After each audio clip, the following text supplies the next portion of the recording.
Sebelumnya aku buka dulu ya. Iya. Assalamualaikum warahmatullahi wabarakatuh. Waalaikumsalam warahmatullahi wabarakatuh. Perkenalkan Ibu, saya Aga Dwi Prasetyo selaku konseling gizi yang pada saat ini akan melakukan konselor kepada Anda. Iya. Untuk Ibu sendiri namanya siapa? Nita. Oh, Ibu Bupati ya. Iya. Untuk keluh kesahnya dari Ibu sendiri, apa yang dirasakan mengenai ini? Ruang terkadang cepat lemas, letih, lesu, capek. Mungkin ini nanti saya akan banyak bertanya kepada Ibu Iya. dan saya minta tolong untuk menjawab dengan sejujur-jujurnya. Untuk waktunya sendiri kita konseling 30 menit. Apa bisa disepakati? Oke. Nah, kita langsung mulai saja Bu mengenai asesmen ini. Berhubung Ibu sudah ada data labnya, jadi kita melakukan asesmen terlebih dahulu. Untuk tinggi badan Ibu sendiri berapa ya?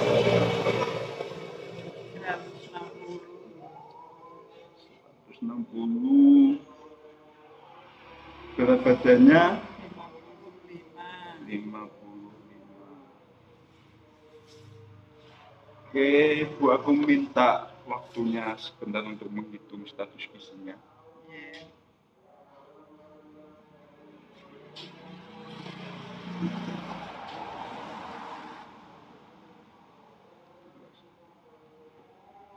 Jadi ini berdasarkan IMT, Ibu status gizinya normal yaitu berkisar 21,5. Tentu bagus untuk status gizi Ibu, nggak kurang ataupun berlebih ya. Oke. Kemudian untuk ini data labnya udah ada ya Bu ya. Ini aku buka terlebih dahulu. Iya.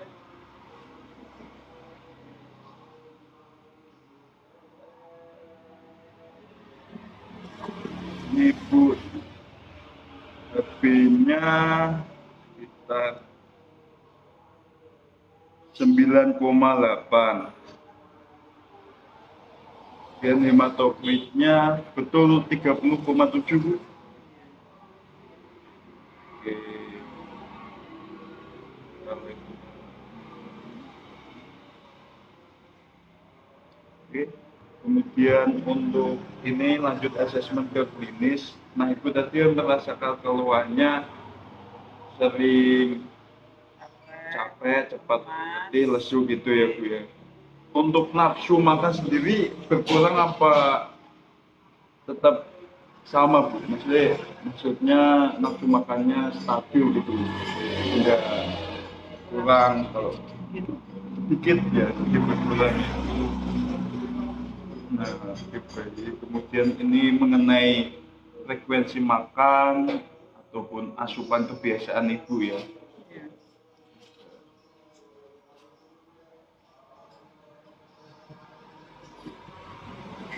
Oke, kebiasaan Ibu waktu makan biasanya makan berapa kali sehari? Makan utamanya 3 kali. 3 kali sehari. Kemudian ini kalau pagi biasanya makannya apa aja Bu? Nasinya berapa centong? 1 centong. 1 centong. Itu berkisar ya kurang lebihnya 100 gram. Kemudian untuk lauknya biasanya Telur lauknya telur sama tempe. sama tempe. Untuk sayurannya apa Bu biasanya pagi? Pagi pakai oseng mie. Oseng mie.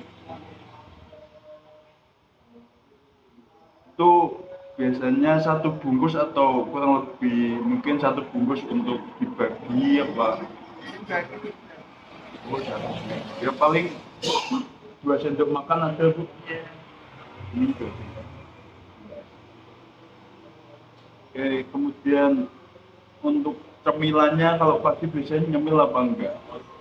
Kadang cemil, kadang enggak. Kadang makan dengan nasi goreng. Jaminan nasi goreng. Sama teh. Teh manis. Itu berapa centong kira-kira Bu? Pak, tehnya. Gulanya. Enggak, nasi gorengnya. Kok nasi goreng. Kenapa? Pisang Oh, goreng. pisang goreng. Berapa biji? 1. 1. Kemudian tehnya pakai gula ya Bu? Iya, sedikit. Enggak manis-manis. Saat ada 1 sendok makan. Iya. Kemudian siang selingan, biasanya kalau malam atau sore kadang ini enggak Cemil. nyemil gitu. Enggak. Cuma pagi doang ya Bu. Iya. Oke, untuk makan siang biasanya Bu, Sayur bening sama nasi. sayur bening. Nasinya 1 centong juga atau Iya. Kadang kurang. Bang, kemudian lauknya Ikan kenapa? bandeng 1 potong apa setengah? setengah. Setengah. Sebenarnya sayur bening gitu. Iya. Cuma ikan bandeng atau ada lain selain lawakan kerupuk. Jadi tinggal ini untuk makan malamnya itu Kadang makan, kadang enggak. jadi Kenyang kalau sudah makan. biasanya kalau makan Bu yang malamnya apa? Nasi atau Nasi setengah sendok. setengah centong. Kemudian lauknya dari diwarni atau nabati Ayam. ayam sama nabati ada nggak Bu? Tahu atau tempe? Tempe. Tempe. Biasanya ayamnya itu kira-kira berapa Bu? 1 potong gitu. Potong. Kayak suwiwi atau sempol gitu ya Bu? Potong kecil. Untuk tempenya berapa biji Bu?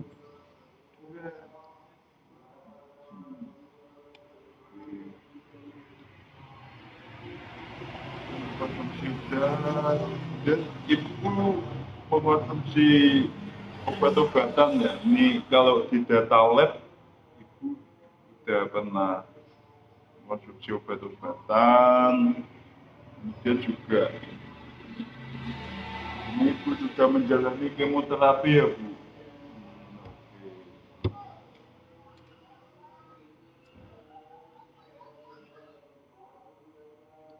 Ya ini kelewatan tadi Bu untuk asesmen biokimianya. Ibu tadi mungkin tak tegaskan kembali, ibu ini mengalami anemia. Amin.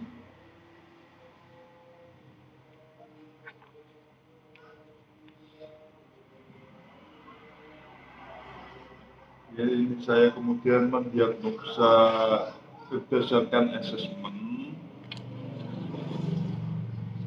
Ini status gizi ibu normal. Cuma masalahnya tadi ya di pusing, terus gampang letih, terus lesu. Nah itu disebabkan karena ini Bu, karena memiliki anemia yang mana itu kadar HB itu rendah dan juga menurut dari data lab itu ini apa kurang gitu. Untuk HB-nya sendiri itu normalnya itu kan 12 sampai 16 gram per desiliter. Nah, ibu sendiri itu cuma 9,8 gram desiliter. Kemudian untuk hematokrit juga 40, oh maaf, untuk wanita itu dewasa 36 sampai 48%. Iya. Cuma dikurang dari 36% ibu. Nah ini untuk frekuensi makan udah cukup bagus 3 kali. Cuma ini ya Bu ya, mengenai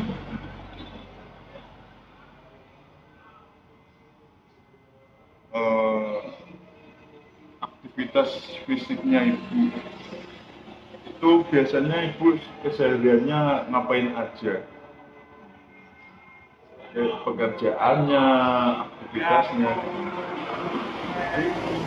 Jadi ibu rumah tangga ya. Iya. Selain nyapu, ibu ngapain Bu? Baju.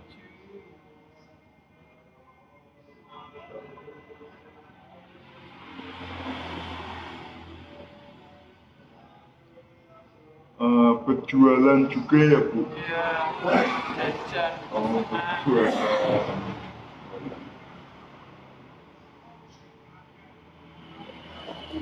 Untuk umurnya sendiri Bu, berapa umurnya? 46. 46 tahun. Iya. Jadi untuk riwayat penyakit keluarga apakah ada Bu? Kayak hipertensi, DM, Tensi. hipertensi ya? Jadi ibu sendiri alhamdulillah normal apa? Alhamdulillah. Alhamdulillah normal. Semoga sehat. Amin, nggih, Bu. Untuk olahraga apakah ibu mengikuti kayak kegiatan Jarang. aerobik jarang? Iya. Paling aktivitas fisik keseharian itu aja ya tuh. Iya.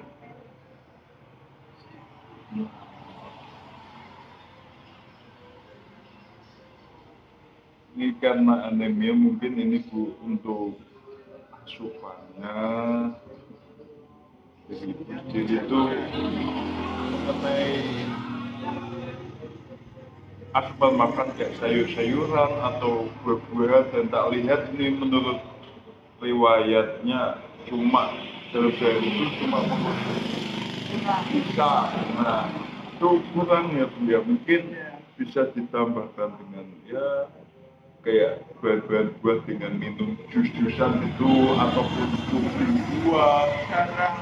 Jarang ya, mungkin ini mengenai itu bisa ditambahkan atau ya ditambah untuk perbaikan ini ya, karena ibu juga ini anemia, HB-nya rendah karena di buah-buah dan sayuran yang terutamanya hijau itu bagus untuk kesehatan, terutama HB-nya ini rendah itu Bu. Nah kalau ini saya sedikit ini Bu untuk mengedukasi atau istilahnya diet untuk ibu, anjuran untuk ibu, makanan untuk ya makanan untuk medium dan anemia. Dan Bu tak ambilkan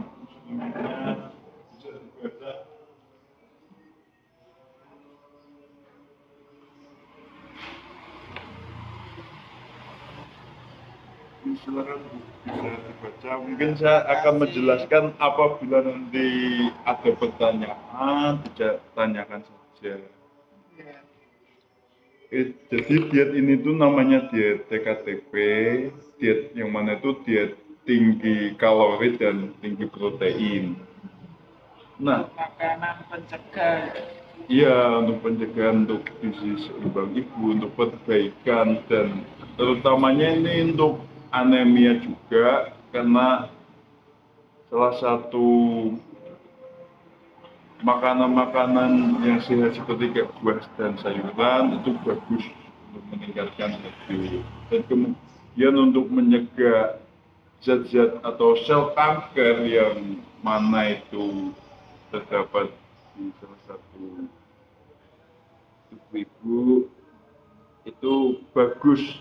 Salah satunya kayak buah-buahan, Mau-mau, lauk juga itu bagus karena di dalam itu terdapat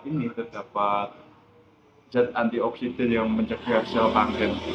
Nah, untuk indikasi pemberian itu salah satunya ini kurang energi protein. Kalau ibu alhamdulillah status gizinya baik, kemudian untuk pasien dengan kanker, endometrium, kemudian pasien dengan anemia, kemudian pasien yang memerlukan dukungan nutrisi khusus, luka bakar berat, gagal tumbuh atau penurunan berat badan, terus masa kehamilan atau postpartum, penyakit gastrointestinal kronik itu merupakan penyakit yang ya di saluran pencernaan, kemudian HIV AIDS, kemudian selama radioterapi dan kemoterapi. Nah, tujuan diet ini Bu, yang pertama itu untuk meningkatkan asupan kalori dan protein, untuk mendukung energi dan pemulihan selama perawatan. Kemudian yang kedua, meningkatkan kadar hemoglobin dan zat besi untuk mengatasi anemia.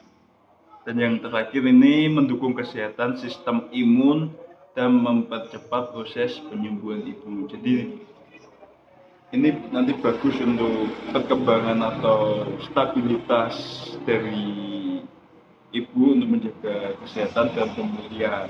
Nah, untuk prinsip dia sendiri itu didasarkan yang pertama itu energi tinggi, yaitu 35 kilokalori per kilogram berat badan. Kemudian proteinnya juga tinggi, yaitu sekitar 1-2 gram per kilogram berat badan. Dan kemudian lemaknya 15% dari total energi. Kemudian karbohidrat sesuai kebutuhan atau sisa kebutuhan kalori tadi. Kemudian untuk vitamin dan mineral itu sesuai dengan kebutuhan angka kecukupan gizi. Dan keenam, menghindari minum teh atau kopi saat bersama dengan makan. Nah, jadi untuk boleh minum teh. boleh Bu, untuk minum teh itu boleh, tapi tidak dianjurkan untuk minum tehnya itu berbarengan dengan makan gitu, karena di makanan terdapat zat besi ataupun ini yang meningkatkan kadar hemoglobin, yang mana ketika kita atau ibu minum teh nanti penyerapan zat besinya itu terganggu karena zat di dalam tehnya, itu di dalam teh dan kopi kan terdapat kandungan kafeinnya. Nah, untuk jenis diet ini ada dua Bu, balik itu yang pertama ini berkisar kebutuhan 2.700 kilokalori itu untuk energinya, kemudian untuk proteinnya sebesar 100 gram dari kebutuhan kalori. Yang kemudian yang kedua diet tinggi kalori protein itu nih energi 3000, proteinnya 125. Nah ini contoh, kemudian contoh menu seharinya ini mungkin bisa diterapkan ke ibu untuk kesehariannya, untuk makannya. Yang pertama itu sarapan siang malam dan ada beberapa selingan. Nah, untuk selingan sarapannya yang pertama itu ada nasi, terus lauknya telur, terus ada perkedel tahu, capcay, kemudian ini sayur-sayuran, jagung pikul, wortel, buncis, capcaynya terdiri dari itu. Dan untuk makan siangnya bisa dilihat ada nasi yang labu siam, yang terdiri dari labu siam, tempe tahu, kemudian ada tomatnya. Untuk lauknya sendiri itu ada ini ayam kecap, bagus untuk zat besi. Kemudian untuk makan malam ada nasi, daging sapi, telur rebus, roti, pendek, terus kerupuk udah.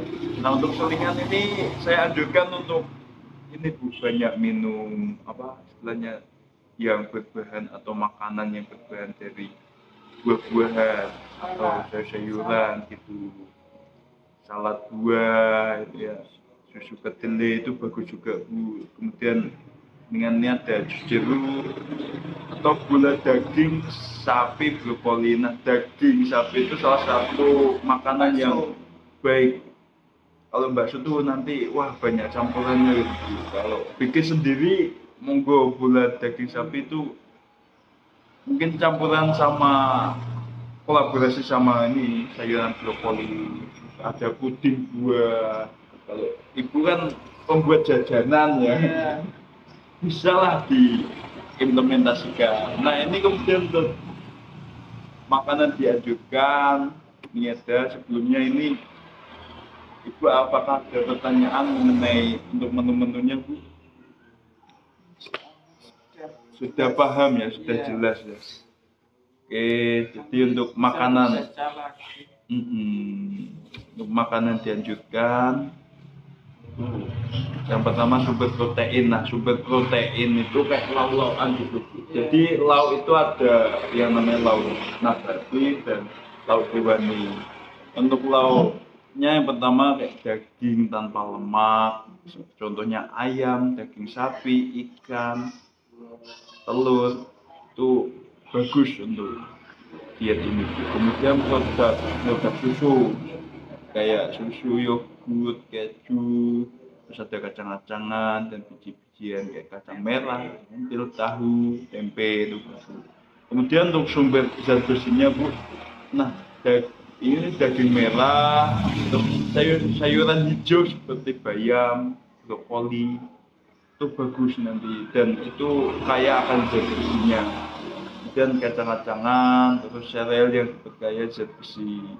Dan untuk karbohidrat sehat ya Bu, seperti karbohidrat kompleks. Nah kayak nasi, gandum, kentang, dan ubi. Nah ini kan menurut namanya juga diet TKTP Bu. Nantinya juga untuk lemaknya itu dipilih dengan yang sehat. Nah, untuk lemaknya sendiri itu minyak zaitun, kacang-kacangan, minyak. Ya minyak kelapa kayak dibatasi gitu tuh, karena minyak kelapa kalau makanan yang sering digoreng itu juga kurang bagus. Ibu biasanya suka makanan yang diolah dengan gorengan atau rebus-rebusan? Ya kadang goreng, kadang rebus.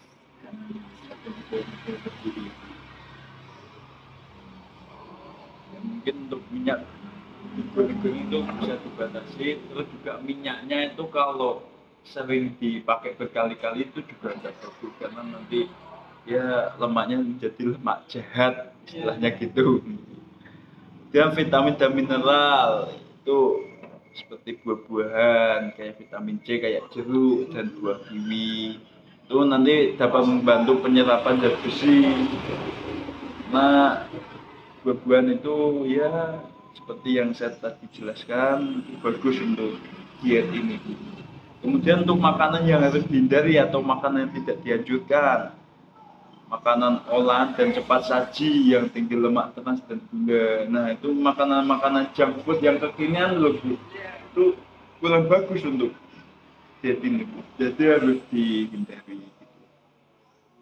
Kemudian minuman yang berkafein yang dapat mengganggu penyerapan zat besi. Nah tadi kalau makan nantinya jangan ini berbarengan atau ya diselingi dengan minum es teh ataupun kopi. Kadang-kadang orang suka gitu. Iya seringnya begitu Bu. Nah itu salah satu hal yang wajar itu merupakan Paham. kurang paham dan itu sekarang menjadi hal yang wajar kalau makan tapi minumnya es teh Iya. banyak kan gitu.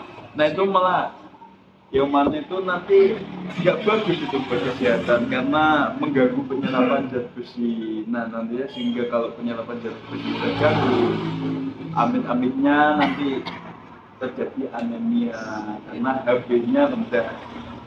Terus makanan tinggi garam dan pengawet itu harus dihindari juga ya Bu. Nah ini untuk nanti contoh menunya akan saya buatkan dalam sehari dan perhitungan sesuai dengan kebutuhan ibu ya. Dia akan buatkan.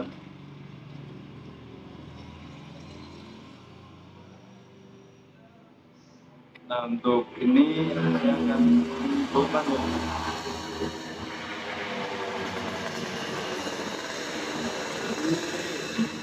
Ini bisa diterapkan di keseharian juga karena kondisi status gizi ibu juga baik-baik saja, mungkin nanti makanan yang terlalu tinggi kalori juga mungkin sesuai dengan kebutuhan ibu. Dan ini untuk monitoring atau istilahnya pemantauan dari kesehatan ibu, mungkin yang pertama itu bisa dilakukan pemantauan berat badan. Nah ibu biasanya pengukuran berat badan tuh berapa kali dalam seminggu atau sebulan? Jarang. Jarang. Dalam sebulan gitu atau dalam sebulan tuh biasa berapa kali? Nggak pasti ya. Kadang malah nggak sama sekali. Nah mungkin ini ya Bu, mungkin nanti kalau ke klinik ataupun nanti menghubungi saya kembali, ini bisa nanti melakukan pengukuran berat badan secara rutin. Ya yang mana nanti juga apa ya, kalau terjadi penurunan atau penambahan berat badan itu bisa diketahui gitu Bu. Nanti bisa saya evaluasi mengenai apa yang menyebabkan jika ada penurunan atau penambahan. Kemudian evaluasi ini mengenai asupan makan atau nutrisi ibu. Nah mungkin ibu bisa mencatat kesehariannya mengenai makannya itu apa saja dan memastikan kalau kebutuhan kalori dan proteinnya itu terpenuhi Bu, karena namanya juga diet KTP gitu. Jadi jangan ninggal kayak istilahnya tadi sayuran juga penting. Terus nasi terutama itu sumber karbohidrat, sumber kalori, lauk pauk, susu juga 4 bagus. sehat 5 sempurna. Nah istilah itu sekarang diganti Bu menjadi gizi seimbang. Istilah manusia 5 sempurna itu. Jadi juga aktivitas fisik itu juga harus ini ya Bu dilakukan. Selain mengasuh makanan juga aktivitas fisik dan pemeriksaan laboratoriumnya. Ini ibu bisa memeriksa ke klinik terdekat atau dokter ya Bu untuk memastikan bahwasanya hemoglobin ataupun zat besinya itu mencapai ideal. Nah ini yang mana nanti berguna untuk pemantauan kondisi anemia ibu apakah membaik atau justru memburuk. Mungkin ibu bisa menerapkan mengenai tadi ya, untuk anemia ibu bisa makan sayuran, daging-dagingan ataupun kacang-kacangan seperti juga dan tak lupa sayuran hijau gitu. Nah, untuk sesi konseling ini mungkin saya cukupkan ya Bu. Terima kasih atas waktunya dan mungkin Ya, Ibu bisa melanjutkan aktivitas. Terima kasih atas saran dan pengertiannya untuk menjelaskan dari gizi. Ya Bu. Dan saya minta maaf apabila terdapat kesalahan atau tutur kata yang kurang berkenan. Saya mohon maaf. Kurang lebihnya mohon maaf. Itu wassalamualaikum warahmatullahi wabarakatuh. Waalaikumsalam warahmatullahi wabarakatuh.